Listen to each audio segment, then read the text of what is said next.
How on earth does the prosecution in good faith file a case against Timothy Busfield? It's outrageous. Welcome to Two Angry Men. Mark, what the hell is happening in New Mexico? I have to tell you, and I don't ever remember saying this, I am questioning the ethics of the prosecution of Timothy Busfield. I am stunned that prosecutors brought these charges at this point because they have to prove in good faith that they believe that they can get a conviction beyond a reasonable doubt. I do not see how the hell they can do that. All I'm seeing is the opposite. You know, one of my good friends, I do podcasts with him, is a ex-sex crimes prosecutor from Orange County, a guy by the name of Matt Murphy. When this was first announced, before he had ever surrendered himself, I said, just based on what they were saying, that there was no way this case would have ever been filed criminally by an experienced sex crimes prosecutor. That was before I knew anything, just based on the fact that you had these allegations that a mother was disgruntled because her kid had been what they call recast. Not just disgruntled, but apparently told people on the set that if her kids got fired, she would have Timothy Busfield's ass. Right. Now, and the prosecutors knew that. They put it in the complaint. They knew it. Not only did they know it, if they had just done a Google search, that would have led them to the PACER, the criminal conviction of the father for multiple counts of fraud involving millions of dollars, who had been disbarred on top of it. And they would have seen the litany of fraud complaints against the mother and basically selling and reselling items, judgments, liens against her on top of it. That's just the parents. I just want to be fair for a minute, Mark. We did some digging on this. The father was not disbarred. He resigned before he got disbarred because he was going to get disbarred because the DOJ convicted him. So, yeah, you got two parents here, one vowing revenge, the other, left the legal profession in disgrace. But there's so much more. There's more in this case. That's just the parents. And then the defense puts forth, they get the discovery. And lo and behold, what do they find in the discovery? Actual tapes of the kids separated saying, no, he didn't do this. Oh, no, but it's bigger than that. And I'll tell you why. Let's play the audio of the police interview. And everybody listen carefully to how it comes down, how the kid ends up saying it. Just listen to this. You know what's right and wrong, right? Yeah. You know no one could touch your private areas? Yeah, but he doesn't touch that part. Doesn't touch your private parts? Okay. And you know what's right and wrong, right? You know where people can't touch, where people can't do... Yeah, you know that, right? Does Tim ever do that? No, he's never touched me. Never touched you? Yeah. In your private areas, right? Yeah. Never did that? Never. Yeah. Okay, the second kid answered the question and said he never touched me. The first kid is more interesting because all the cop said was, do you know it's not right to touch in your private areas? The cop never got to even ask the question, did Timothy do it? The kid jumped in before the question was even asked and said, he never touched my private areas. So the kid actually volunteered it. It wasn't like he was prompted. He volunteered it. He was that strong, and so the prosecutors know that. And yeah, okay. So let's talk about how this came about. So 9 months later, the parents and, I guess the psychologists are saying the kids then suddenly said in therapy, yeah, he did it. 9 months later, Correct. Okay. And So it is by the possible. way, It is possible. what does that remind you of? What is Mick, that? McMartin. Exactly. McMartin. There are And probably a whole generation of people watching and listening to this who have no idea what we're well, referencing. let's talk about it for a second. There were two people, Virginia McMartin and Ray Buckey, who ran a preschool in Manhattan Beach, which is a beach community in Southern California. There were about 30 kids who accused the two of them of molesting them and playing games and touching them and doing all this stuff. And I was a reporter with CBS in Los Angeles at the time.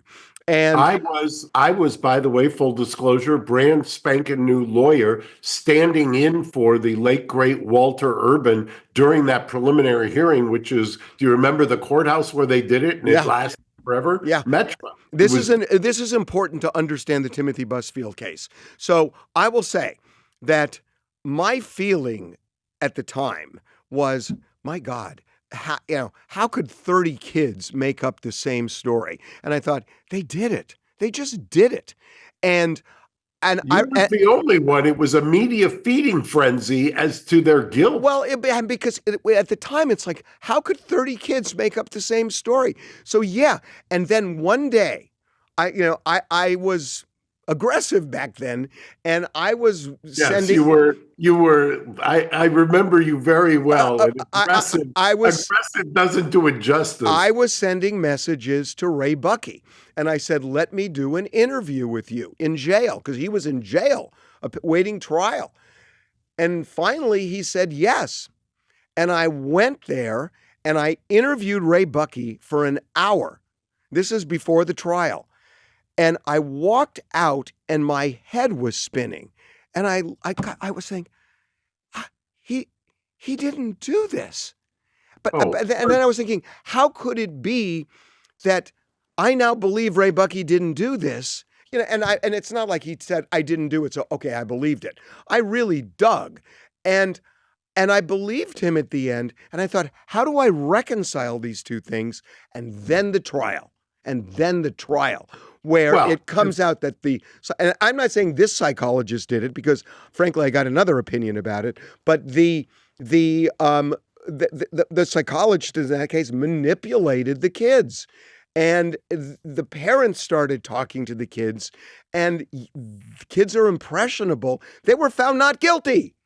Oh, well, not only that, during the preliminary hearing, as I said, I stood in for a couple of days. It was so lengthy that the lawyers basically had to abandon the rest of their practices. Walter would have me sit there as kind of a potted plant. And I would watch as the defense lawyer, Danny Davis, who tried that case. I remember Danny well. Danny was a marvel. He was great.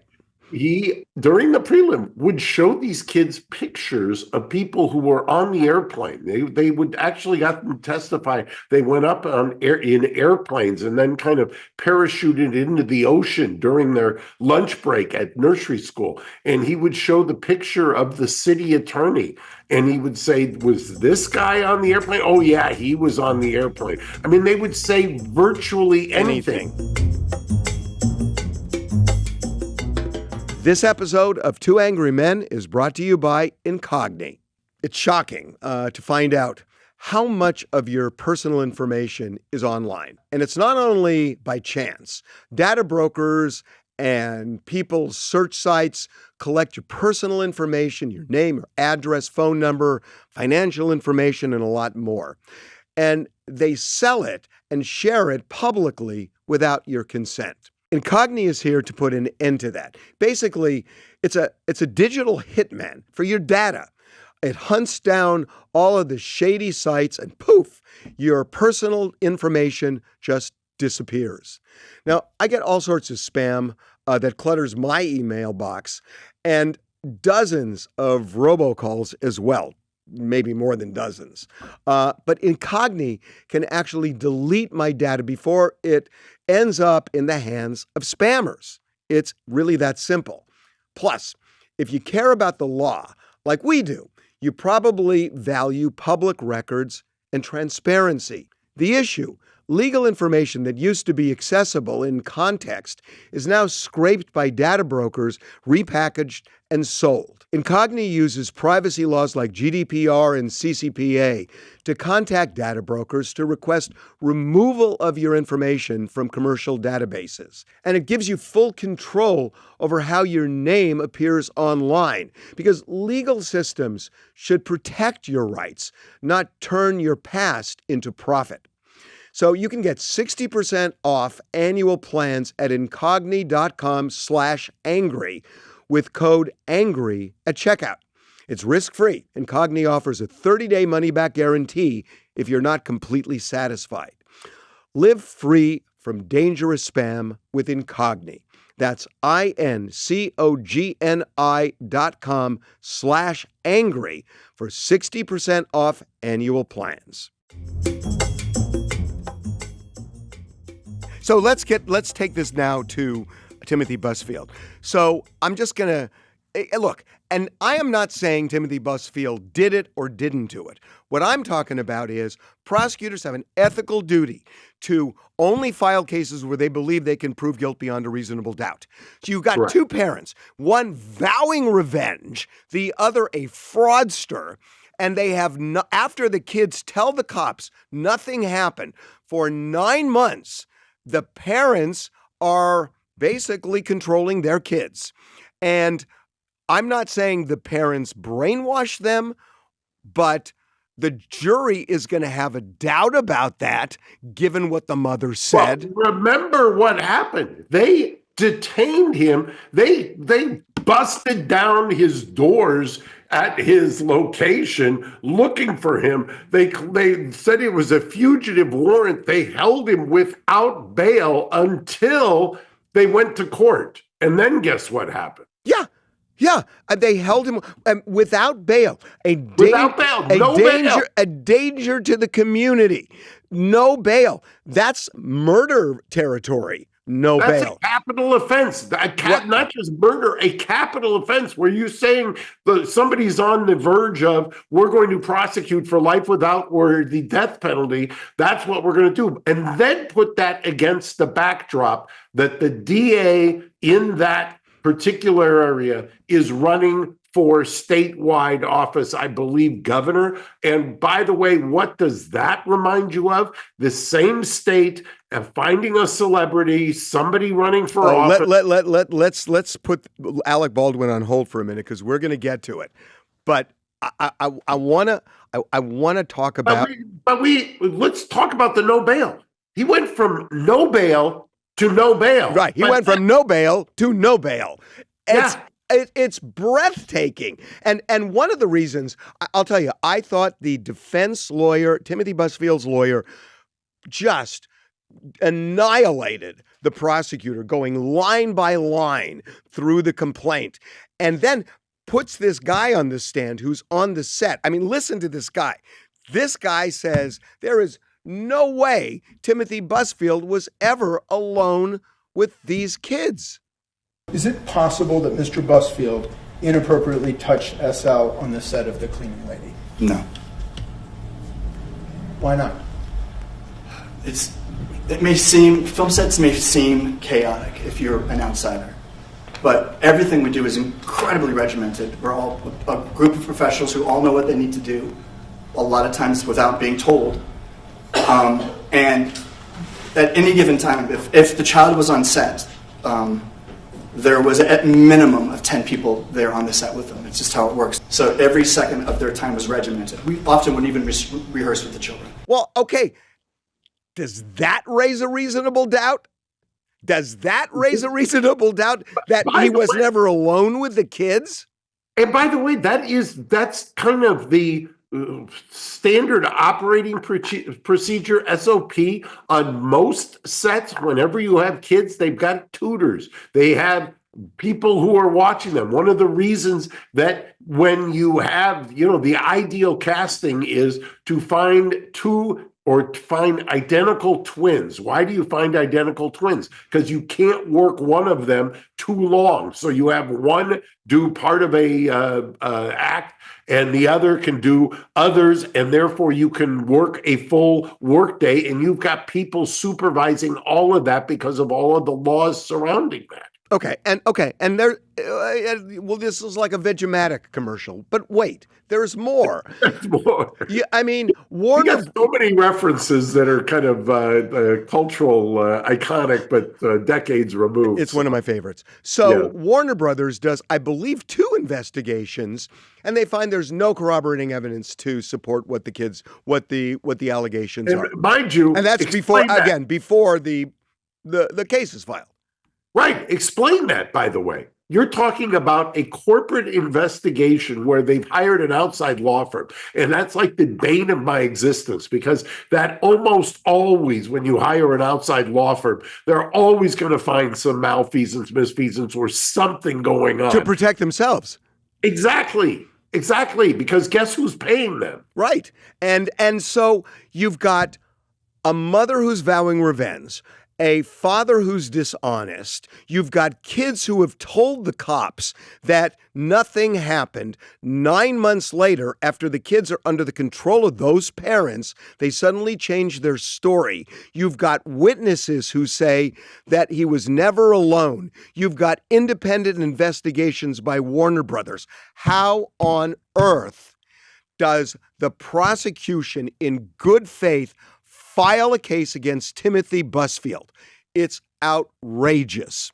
So how in the world do you then say we're going to detain him without bail, not giving him bail, and then know all of that, and then what are you hoping for? That he hires a lawyer who tripped and fell on their head and doesn't read any of the discovery and doesn't know anything? Because quite the contrary, that lawyer combed through everything, put it all together, and lays out from A to Z and more in terms of exhibits, in terms of they gave him a polygraph during that time period when they supposedly couldn't find him. They gave him a polygraph, which he passed. And by the way, in New Mexico, it's one of the few states where polygraphs are admissible in criminal trials.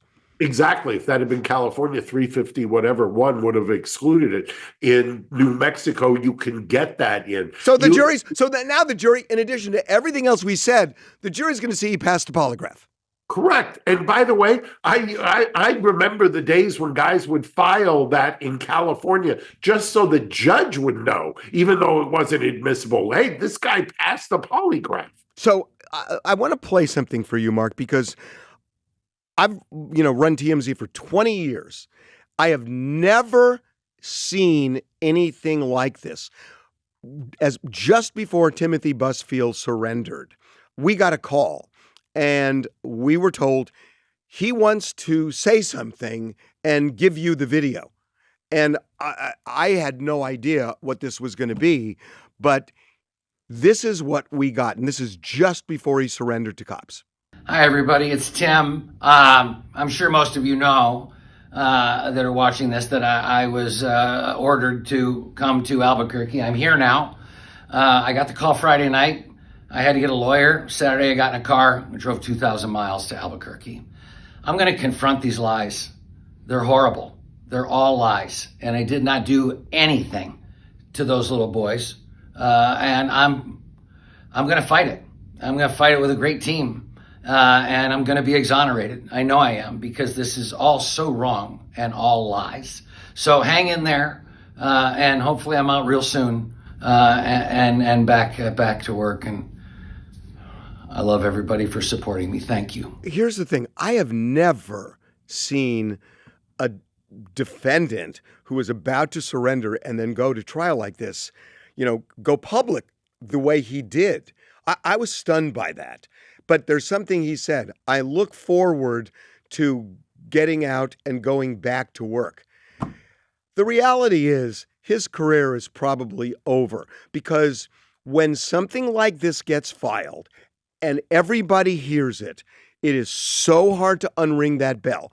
And, if and when, and I think it's going to happen, frankly, I don't even know that this case is going to go to verdict because it may well fall apart, before that. But May fall apart. It's already fallen apart. It already But his career's over, Mark. I mean, there's going to be a story one day that Timothy Busfield was acquitted or they dropped the case or something like that. And it never rises to the level of forgetting all of those headlines. So when prosecutors are filing cases, and I never really thought of this until recently, it's not just, hey, you have a legal duty, an ethical duty to make sure that you believe you can get a conviction beyond a reasonable doubt. You got to think of consequences of what you're doing to the lives of the people that you're prosecuting, that you are ruining their lives. And so you better make sure you really believe that you can get guilt beyond a reasonable doubt. I don't see how they could believe that here.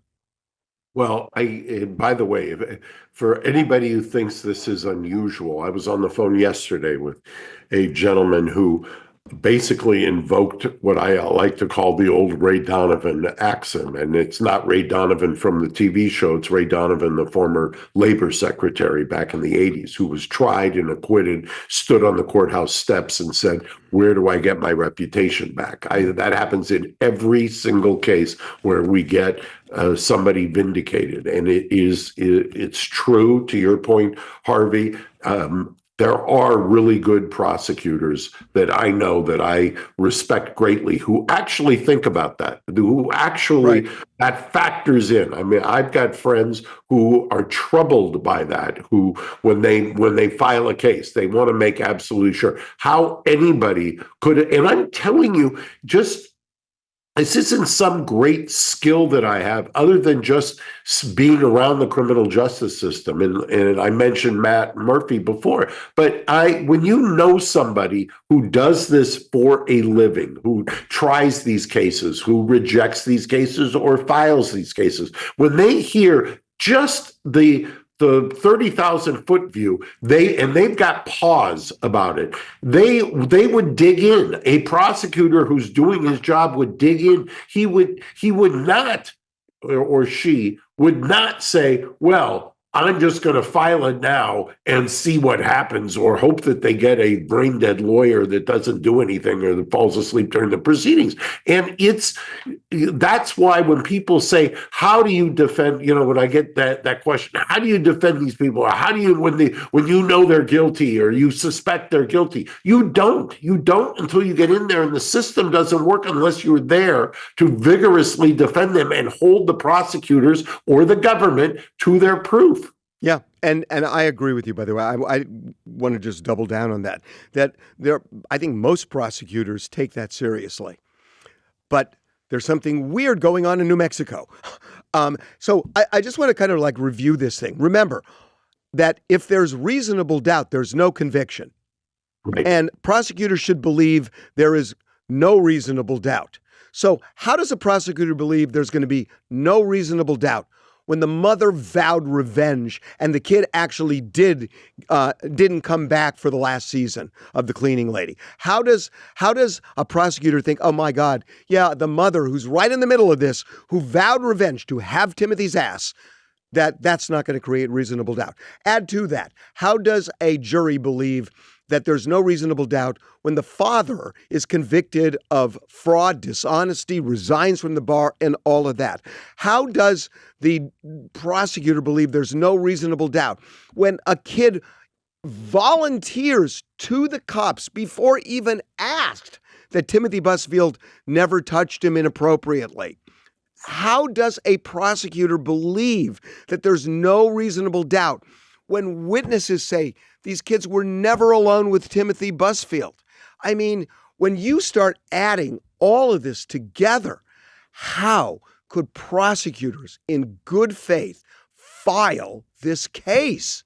Yeah, because what we started with, the cynic in me, and I'm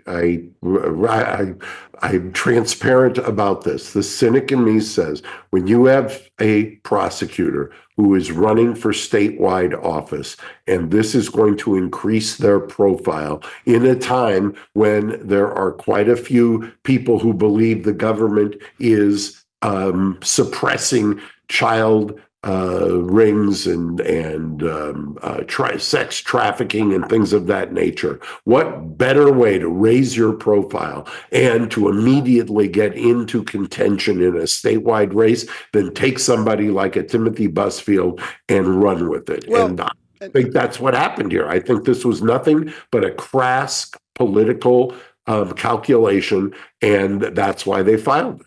you know, and there's precedent. I mean, look at Rudy Giuliani. That's how he made his name in New York, by prosecuting. James Comey prosecuted Martha Stewart, which I think was a bullshit prosecution. But Bullshit prosecution, which, by the way, that is, to my mind, always has been, I've been arguing it for years, that is the ultimate example of prosecutorial discretion. You could have tried that. You could have filed it. You could not have filed it. What were the collateral consequences? What was the point? Did you have another remedy like a civil action by this SEC? Yes, you did. Well, but by the way, just, I don't want to get off track here. Martha Stewart was not prosecuted for an SEC violation. She was prosecuted. Correct. She was prosecuted for perjury. Correct. But you could have filed the SEC, civil SEC, right? And by the way, that's also one of the problems with prosecutors who are not exercising their discretion. There used to be, I've said this to you before, the supervising judge in the Ninth Circuit, which is where we are, the federal court. He used to say there isn't an adult male walking around that you couldn't find, that an enterprising U.S. attorney couldn't find 3 violations of Title 18 USC. And he was right. I mean, everybody, you can always find something if you torture it into an offense. That is not what the law should be. Yeah, Which is, by the way, for those who are listening, it's why I bitterly complained about Whitewater in the 90s, why I bitterly complained about what they were doing to Trump in the previous administration. It's why I also bitterly complain about what's happening now. Oh, thank God you said that. I'm so glad you said that, because they're going after Jack Smith right now. And Jack Smith even said, they're going to try like hell to find something because the president wants me prosecuted. So it's the same point. Well, I agree. And Jack Smith has given them quite a bit of fodder. I mean, take a look. I've watched those hearings. There's some stunning revelations, by the way.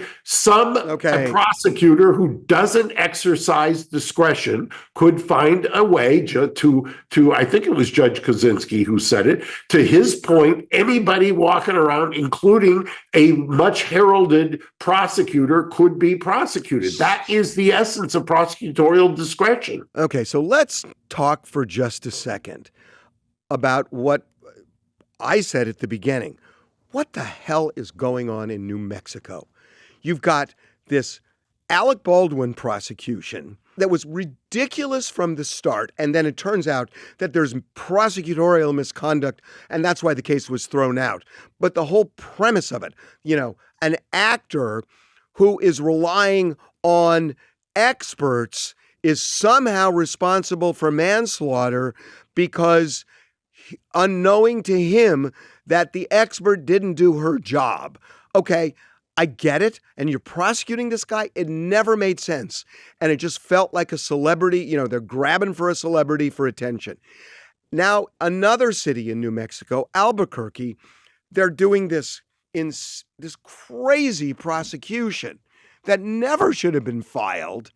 What is going on in New Mexico? I'm really perplexed by the fact that both of these have so spectacularly flamed out so early on in the process. I mean, early on, Alex Spiro and his co-counsel performed excellently. And you're talking about in the Baldwin case. In the Baldwin case. And It was televised, so we saw it. You saw in real time prosecutorial misconduct happening, and that judge was not going to brook any nonsense. And kudos to her because she held them accountable immediately, and she wasn't buying anything that the prosecution was selling once they got caught. And Alex and his co-counsel brilliantly did that. In this case, same thing. Defense lawyer marshaled all of the evidence, put it together in a phenomenal filing that convinced a judge, understand what happened, convinced the judge from saying, number one, that some judge, there's no bail. No bail meaning we're not going to give you bail. You can't go to bondsman. You can't put up anything. To days later, having heard the evidence, saying, I'm not only going to revoke that order, I'm not only going to reverse that order, I'm going to allow Timothy Busfield out, and he's going to post zero money. He's not going to put up anything. He's going to give me It's a 180. Yeah, you're not kidding. It's a 180, the likes of which I can't remember the last time I saw. So the judge said when he let him out, he said, I'm neutral on the evidence. I think that's code for this is a BS case. There's I hate to say this, I got slammed the other day from a Superior Court judge because I was somewhat flippant in a different context, but there is a symbiotic relationship. Once again, I got this from a federal circuit court judge who once said to my opponent, there appears to be a symbiotic relationship between the trial bench and the prosecutors. And that is what that means is, and I talked about this with Alan Jackson. You've got, my father used to call it a DA in a robe. You've got somebody who's got their finger on the scales of justice, or they're doing the prosecutor's job. That's, you run into that on occasion, and it's a daunting task to have to deal with the prosecutor in a robe. But in this case, this could not have telegraphed any more that this judge was not buying anything that they were selling, and to some degree I got the distinct impression, felt misled. I got the exact same impression because when the judge in that case did a no bail, for him to have to do the 180 has got to embarrass him. It's got to embarrass him that he did that 180 from one court session to the next, because that's saying you guys misled me. I don't know how else to read that. Well, by the way, speaking of Jack Smith, I watched a little bit of the hearing yesterday. Do you know that in one of the subpoenas that they obtained, I believe it was either a grand jury subpoena or a search warrant, they obtained the then Speaker of the House, Kevin McCarthy, who's also here from California. They got his phone records. Right. One of the bases upon which Jack Smith's office got Kevin McCarthy's records was they basically checked the box that said he was a flight risk. Mind you, the guy had been Speaker of the House for 17 days. It becomes so ingrained in the prosecutorial process that you just do it without thinking about the consequences, because that's the way we've always done it, that you can have those kinds of idiotic statements. And unless there's somebody there to hold you accountable, sounds like this is an infomercial for defense lawyers, but it is, I think, illustrates for people who aren't in the system just how vital it is to have a really vigorous adversarial system, because otherwise you get these abominations of justice. So finally, what happens? Do prosecutors drop this case with their tail between their legs? Do they go to trial? Does the judge dismiss it after the prosecution presents its case, or does it go to jury verdict? I don't think this thing goes to trial. I really don't. I think that based on, and I would invite anybody who wants to disagree with me, even agree with me, go read the defense filing. It is so meticulously laid out in terms of all of the problems with this case. And to your point, which I think is one of the most convincing of all, the fact that the polygraph was taken after he knew the accusations were leveled at him, which can affect your performance on a polygraph, and the fact that he passed, I think to me that gives you game over in a jurisdiction where it's admissible. Well, we agree. And this is just an outrage. Okay, Mark. See you next week. Okay.